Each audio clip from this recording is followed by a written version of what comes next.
I tapped my fingers on my face. It was Morse code, only he and I could understand. He was a death row prisoner in court. I asked how I could save him. He blinked once and started to respond. I wrote down every signal in my notebook. By the end of the trial, our escape plan was already in place. That night, I followed his instruction. I went to a brick wall on the street. I found the third red brick on the 7th row. I pushed it. The wall lifted up slowly. Inside was a modified sports car. I drove off right away. At the 37-kilometer mark, I stopped the car. The mountain in front of me opened like a giant door. I drove into the tunnel. It looked exactly like Stark Tower. I entered a code. A vault popped open. It was full of cash. Another vault held bottles of colored liquid. I took the yellow one and the green one. They were the key to our plan. Next, I went to see the Minister of Justice. He was my admirer, corrupt and shameless, willing to do anything just to have him. I felt only cold contempt. The moment had come. I picked up a newspaper. It said the legendary thief would be executed tomorrow. I said I wanted to see him. The minister agreed, but only if he came along.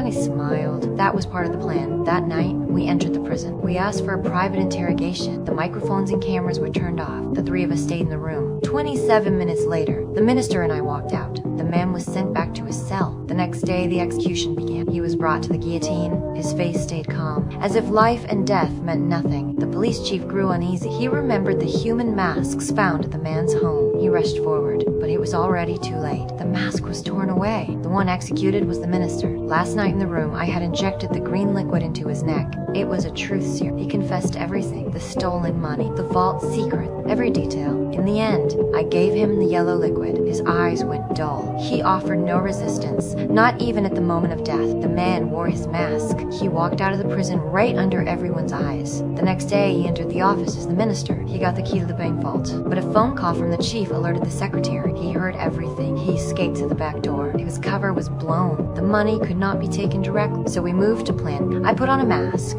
I became a wealthy woman. I carried 2 paintings into the bank vault. On the surface, I was storing art. In truth, I was studying the security system. The manager fell for it. To reassure me, he revealed everything about the vault. 3 layers of defense, outer wall, a wire mesh, and a steel chamber. The wire mesh was the deadliest. Touch it, and the alarm goes off. Police would arrive in 5 minutes. I memorized every detail. I also received a special key, which worked only with the manager's key. On the outside, I stored the painting, but inside the box was a laser cutter. At 5:20, the lights went out, the laser turned on, steel began to melt. At the same time, he slipped into the sewer.